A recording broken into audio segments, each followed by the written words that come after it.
Government వచ్చిన తర్వాత ఎలా ఉంది కార్మికుల యొక్క కళ్ళల్లో ఈ రోజు అందరికీ కూడా ఆనందాన్ని చూస్తున్నామండి. నిజంగా ప్రతి ఒక్క కార్మికుడు ఈ రోజున మేడేని చాలా సంతోషంగా ఆనందంగా చేసుకుంటాడు. గత సైకో ప్రభుత్వంలో అయితే భవన నిర్మాణ కార్మికుల నుంచి ఇసుక దోపిడీ, ఈ ఉచితంగా ఇచ్చిన ఇసుకని కేవలం కృత్రిమంగా కొరతను ఏర్పాటు చేసి వాళ్ళందరినీ రోడ్డు పాలు చేశాడు. అలాగే కార్మికుల సంక్షేమ బోర్డులో నుంచి నిధులు మొత్తం దారి మరలించాడు. ఇలా చెప్పుకుంటూ పోతే కార్మికులు పట్టగొట్టిన వ్యక్తి ఈ జగన్మోహన్ రెడ్డి. కానీ ఈ రోజున ఈ కూటమి ప్రభుత్వం నారా చంద్రబాబు గారి ప్రతి ఒక్క ఆటో కార్మికుడు గాని, భవన నిర్మాణ కార్మికులు గాని ప్రతి ఒక్కళ్ళు కూడా చాలా సంతోషంగా ఆనందంగా ఉన్నారండి.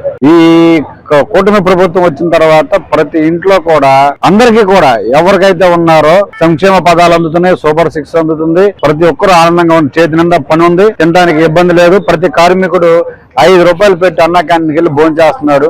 15 రూపాయలతో అతను మొత్తం ఒక రోజు గడిచిపోతుంది. మిగతా డబ్బులు వాళ్ళ పిల్లల చదువుకు కానీ, ఇంట్లో వస్తువులకు కానీ, గత ప్రభుత్వంలో చేసినటువంటి అరాకొర అప్పులు కానీ, ఆర్థిక ఇబ్బందులు కానీ మొత్తం తీర్చుకొని ఆనందంగా ఉంటున్నారండి. వాస్తవంగా చెప్పాలంటే ఈ గవర్నమెంట్ వచ్చిన తర్వాత ఈ రోజు ప్రపంచవ్యాప్తంగా ముందుగా కార్మిక సోదరులందరికీ మేడే శుభాకాంక్షలు తెలియజేస్తున్నాం. ఎందుకంటే కార్మికులు లేనిదే ప్రపంచం మనుగడ సాధ్యం కాదు.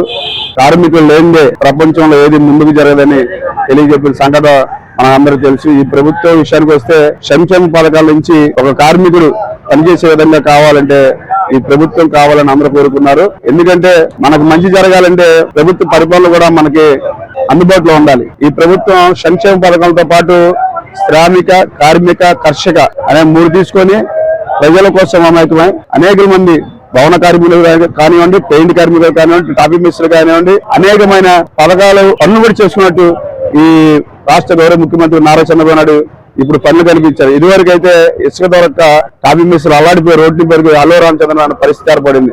అలాగే పెయింట్ అయితే పెయింట్ పనులు లేక గత ప్రభుత్వంలో అనేక మంది కిరాయి లేక ఆటో వాళ్ళు అనేక మంది ఇబ్బంది పడ్డారు.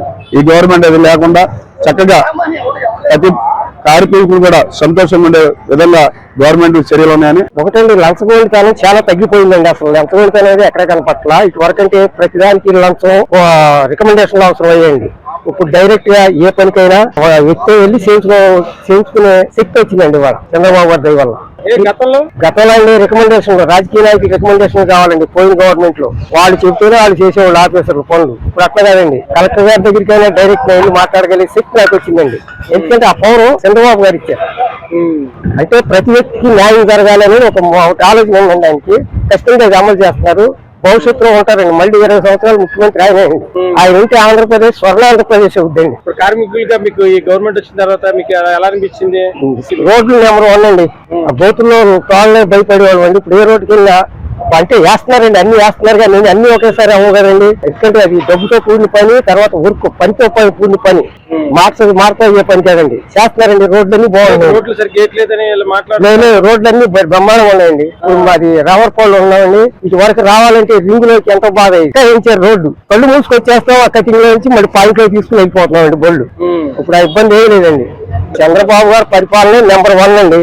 ఆయన పేరు ఎక్కడంటే అది సర్వనాశనం అయిపోతాడు. ఎందుకంటే రాజధాని పూర్తిగా పూర్తి చేస్తే ఆయన పేరు సువర్ణాక్షరాలతో రాయాలండి అక్కడ రాజధానిలో చంద్రబాబు గారి పేరు. మేము Vijayawada Kaleshwara markets auto stand driver నండి. మేడే సందర్భంగా ఈ రాష్ట్ర కార్మికులకు ముందుగా కూటమి ప్రభుత్వం తరపు నుంచి ధన్యవాదాలు తెలియజేస్తున్నాం. ఈ రోజు గత పాలకులు ప్రభుత్వంలో చూస్తే ఆటో వాళ్ళకి అనేక రకమైన ఇబ్బందులు జరిగింది. వారు ఏది చూడకుండా అయినా 10,000 రూపాయలు వేసాడు అనుకున్నాం. కానీ మనం రోడ్లు కానీ గతుకుల మాయం అనేక రకాలుగా ఇబ్బందులు పడేవాళ్ళం. ఈ రోజు కూటమి ప్రభుత్వంలో ఎటు చూసినా సరే రోడ్లు సున్నితంగా చాలా శుభ్రంగా ఉన్నాయి రోడ్లు. అప్పుల్లో ఆ పాలకుల ప్రభుత్వంలో వారంలో 4 సార్లు మనం బళ్ళు రిపేర్లు చేయించుకునే వాళ్ళం. ఈ రోజు అటువంటి పరిస్థితి లేదు. ఈ రోజు మన గౌరవనీయులైన మన రాష్ట్ర ముఖ్యమంత్రి నారా చంద్రబాబు నాయుడు గారు గాని, కూటమి నాయకులు గాని ఈ రోజు ఆటో కార్మికులకి ఎటు చూసినా సరే గతుకులు కొంతలు లేకుండా, ఆటో కార్మికులకి అనేక రకాలైన ఇబ్బందులు లేకుండా ఎటు చూసినా సరే రోడ్లు చాలా శుభ్రంగా ఉన్నాయి. అదే విధంగా ఈ రాష్ట్రంలో ఒక రాజధాని అనేది మనకి చాలా ఇంపార్టెంట్. ఆ రాజధాని ఒకే రాజధాని అని నినాదంతో ముందుకెళ్తే ఈ రోజు అనేక రకమైన మనుషులు ఈ రోజు మన విజయవాడ నగరంలో గానీ అనేక రకమైన షాపింగ్ కాంప్లెక్స్ చేయటంలో గానీ, ఆటో వాళ్ళకి కిరాయిలు పెరగటం గానీ, రూపాయి పెరగటం గానీ అన్ని సక్రంగానే బాగానున్నాయి. ఈ కూటమి ప్రభుత్వానికి మా యొక్క ధన్యవాదాలు తెలియజేస్తున్నాం. ఈ గవర్నమెంట్ వచ్చినాక పర్వాలేదండి, ఎందుకంటే రోడ్లు అసలు కళ్ళు మూసుకొని తోలొచ్చండి. ఈ రోజు రోడ్లు అలా ఉన్నాయి. అభివృద్ధి పనుల్లో ఆంధ్రప్రదేశ్ దూసుకువెళ్తుందండి శరవేగంగా.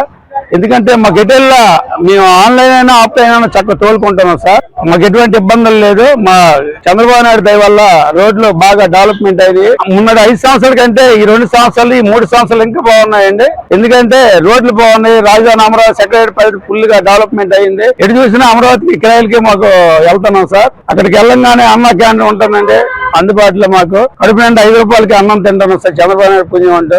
అటు నుంచి మళ్ళీ రిటర్న్ లో కూడా ఎవరో ఒకరు రైల్వే స్టేషన్ కైనా బస్ స్టాండ్ కైనా విమానాశ్రయానికైనా కిరాయిలు పడుతున్నాయి సార్. మాకు ఎటువంటి ఇబ్బంది లేదు. ఇలాంటి ముఖ్యమంత్రి మళ్ళీ మళ్ళీ మాకు రావాలి ఉండాలనుకుంటున్నాం సార్.